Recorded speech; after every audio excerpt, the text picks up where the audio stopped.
ओम श्री शिवाय नमस्तुभ्यम। आप सबका आपके अपने चैनल सुनीता भक्ति में हार्दिक स्वागत है। भगवान भोलेनाथ और माता पार्वती की कृपा आप और आपके समस्त परिवार पर बनी रहे। दोस्तों, आज है 1 मार्च 2026 और दिन है रविवार का। तो आज है फाल्गुन मास के शुक्ल पक्ष का रवि प्रदोष व्रत। तो आप सभी भक्तजनों को रवि प्रदोष व्रत के मंगलमय शुभकामनाएं। तो आइए आज इस वीडियो में आप सुनने वाले हैं रवि प्रदोष व्रत की पावन व्रत कथा। रवि प्रदोष व्रत, जिसे सूर्य प्रदोष या भानु प्रदोष व्रत भी कहा जाता है, जो भगवान शिव और माता पार्वती को समर्पित है, जो रविवार को पड़ने वाली त्रयोदशी को मनाया जाता है। और यह व्रत कर्मों के शुद्धिकरण और आध्यात्मिक शांति का एक शक्तिशाली अवसर प्रदान करता है, तो जिससे कि आपको भगवान शिव और माता पार्वती की कृपा प्राप्त होती है। तो रवि प्रदोष के दिन नियम पूर्वक व्रत रखने से जीवन में सुख शांति और लंबी आयु की प्राप्ति होती है। और पुराणों में माना गया है कि जो व्यक्ति प्रदोष का व्रत रखता है वह जीवन में कभी संकटों से नहीं गिरता और उनके जीवन में धन और समृद्धि बनी रहती है। रवि प्रदोष, सोम प्रदोष व शनि प्रदोष के व्रत को पूर्ण करने से अतिशीघ्र कार्य सिद्धि होकर अभिष्ट फल की भी प्राप्ति होती है। सर्व कार्य सिद्धि हेतु शास्त्रों में कहा गया है कि यदि कोई भी 11 अथवा 1 वर्ष के समस्त रोजसी के व्रत करता है तो उसकी समस्त मनोकामनाएं अवश्य और शीघ्र पूर्ण होती है। आइए भक्तों, प्रारंभ करते हैं रवि प्रदोष की पावन व्रत कथा। एक समय जब सर्व प्राणियों के हितार्थ परम भागीरथी के तट पर ऋषि समाज द्वारा विशाल गोष्ठी का आयोजन किया गया, तो विग महर्षियों की एकत्रित सभा में व्यास जी के परम शिष्य पुराण वेता सूत जी महाराज हरि कीर्तन करते हुए वहां पर पधारे। तो सूत जी को देखते ही सोनकादि 88,000 ऋषि मुनियों ने खड़े होकर उन्हें दंडवत प्रणाम किया और महाज्ञानी सूत जी ने भक्ति भाव से ऋषियों को हृदय से लगाया तथा आशीर्वाद दिया। तब फिर विद्वान ऋषिगण और सब शिष्य आसनों पर विराजमान हो गए और मुनिगण विनीत भाव से पूछने लगे कि हे परम दयालु, कली काल में शंकर भगवान की भक्ति किस आराधना द्वारा उपलब्ध होगी, हम लोगों को बताने की कृपा कीजिए, क्योंकि कलयुग के सर्व प्राणी पाप कर्म में रत रहकर वेद शास्त्रों से विमुख रहेंगे और दीन जन अनेकों संकटों से त्रस्त रहेंगे। हे मुनि श्रेष्ठ, कलिकाल में सत्कर्म की ओर किसी की भी रुचि न होगी। जब पुण्य क्षीण हो जाएंगे तो मनुष्य की बुद्धि असत कर्मों की ओर खुद ब खुद प्रेरित होगी, जिससे कि दुर्विचार पुरुष वंश ही समाप्त हो जाएंगे। और इस अखिल मंडल पर जो मनुष्य ज्ञानी होकर ज्ञान की शिक्षा नहीं देता, उस पर परम पिता परमेश्वर कभी प्रसन्न नहीं होते। अतः हे महामुने, ऐसा कौन सा उत्तम व्रत है जिससे मनोवांछित फल की प्राप्ति होगी, और कृपा करके हमें बतलाइए। तो फिर उसके बाद श्री सूत जी कहने लगे कि हे श्रेष्ठ मुनियों तथा सोनकादि, आप धन्यवाद के पात्र हैं। आपके विचार सराहनीय एवं प्रशंसनीय हैं। आप वैष्णव अग्रगण्य हैं, क्योंकि आपके हृदय में सदा हित की ही भावना रहती है। इसलिए हे सोनकादि ऋषियों, सुनो, मैं उस व्रत को तुमसे कहता हूँ जिसके करने से सब पाप नष्ट हो जाते हैं। धन वृद्धि कारक, दुख विनाशक, सुख प्राप्त कराने वाला, संतान देने वाला, मनोवांछित फल प्राप्ति कराने वाला यह व्रत तुमको सुनाता हूँ, जो किसी समय भगवान शंकर ने सती जी को सुनाया था। और उनसे प्राप्त यह परम श्रेष्ठ उपदेश मेरे पूज्य पाद गुरु जी ने मुझे सुनाया था, जिसे आपको समय पाकर शुभ बेला में मैं सुनता हूँ। तो इस पर सूत जी कहने लगे कि आयु बुद्धि स्वास्थ्य लाभ हेतु रवि प्रदोष व्रत करे। इसकी विधि इस प्रकार है। प्रातः काल स्नान करके निराहार रहकर शिव ध्यान में मगन होकर शिव मंदिर में जाकर शंकर की पूजा करे। फिर पूजा के पश्चात अर्ध पंडरू त्रिपुंड का तिलक धारण करे, बेलपत्तर चढ़ावे, धूप दीप अक्षत से पूजा करे, ऋतु फल चढ़ावे और उसके बाद ओम नमः शिवाय मंत्र का रुद्राक्ष की माला से जाप करे। ब्राह्मण को भोजन कराए, सामर्थ्य के अनुसार फिर दक्षिणा दे और फिर उसके बाद मौन व्रत धारण करे।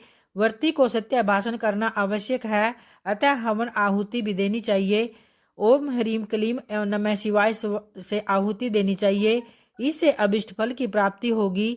और व्रती पृथ्वी पर शयन करे, एक बार भोजन करे, जिससे कि सर्व कार्य सिद्ध होंगे। श्रावण मास में हो तो इसका विशेष महत्व होता है। यह सर्व सुख धन आरोग्यता देने वाला होता है और यह व्रत इन सब मनोरथों को पूर्ण करता है। हे ऋषिवरों, यह प्रदोष व्रत जो मैंने आपको बताया है, किसी समय शंकर जी ने सती जी को और वेदव्यास मुनि ने मुझको सुनाया था। तो सोनकादि ऋषि बोले, हे पूज्यवर, हे महामते, आपने यह व्रत परम गोपनीय मंगलप्रद कष्ट निवारक बतलाया है। कृपया यह भी बताने का कष्ट करे कि यह व्रत किसने किया और उसे क्या फल प्राप्त हुआ। तो इस पर श्री सूत जी बोले, हे विचारवान ऋषियों, आप शिव के परम भक्त हो, आपकी भक्ति देखकर मैं व्रती पुरुषों की कथा कहता हूँ। तो सुनो, एक ग्राम में अति दीन ब्राह्मण निवास करता था। उसकी साध्वी स्त्री प्रदोष व्रत किया करती थी।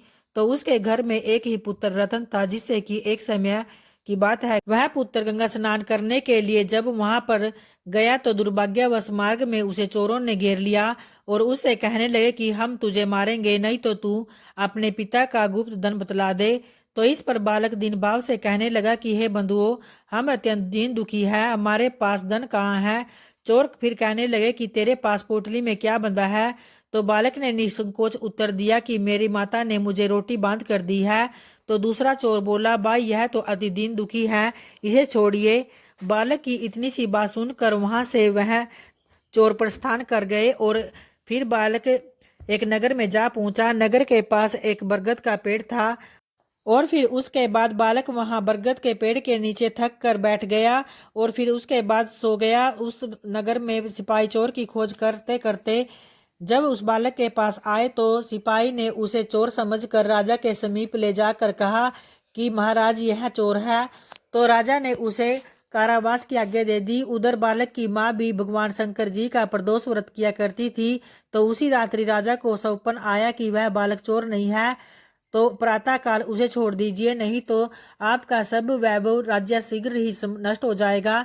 रात्रि समाप्त होने पर जब राजा ने बालक से यह सारा वृत्तांत पूछा तो बालक ने सारा वृत्तांत कह सुनाया। वृत्तांत सुनकर राजा ने सिपाही भेजकर बालक के माता पिता को बुलावा भेजा और राजा ने उन्हें जब भयभीत देखा तो राजा ने कहा कि भय मत करो, तुम्हारा बालक निर्दोष है, हम तुम्हारी दरिद्रता देखकर 5 गांव तुम्हें दान देंगे।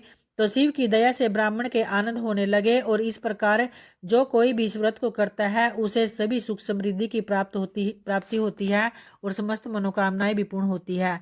तो प्रेम से बोलिए भगवान भोलेनाथ की जय, माता पार्वती की जय। और आइए भक्तों, अब प्रदोष व्रत की कथा में भगवान भोलेनाथ की आरती का श्रवण करते हैं।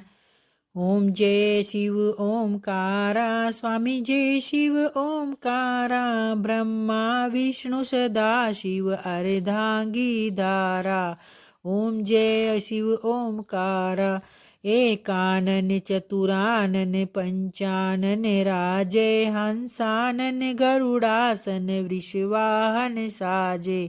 ओम जय शिव ओमकारा, 2 भुज 4 चतुर्भुज 10 भुज अति सोए, त्रिगुण रूप निरखता त्रिभुवन जन मोहे। ओम जय शिव ओमकारा, अक्षमाला वनमाला मुंडमाला धारी, त्रिपुरारी कंसारी करमाला धारी। ओम जय शिव ओमकारा, श्वेतांबर पीतांबर बागांबर अंगे, सनकादिक गरुणादिक भूतादिक संगे। ओम जय शिव ओमकारा, कर के मध्य कमंडल चक्र त्रिशूल धरता, जग करता जग भरता जग संहार करता। ओम जय शिव ओमकारा, ब्रह्मा विष्णु सदा शिव जानत अविवेका,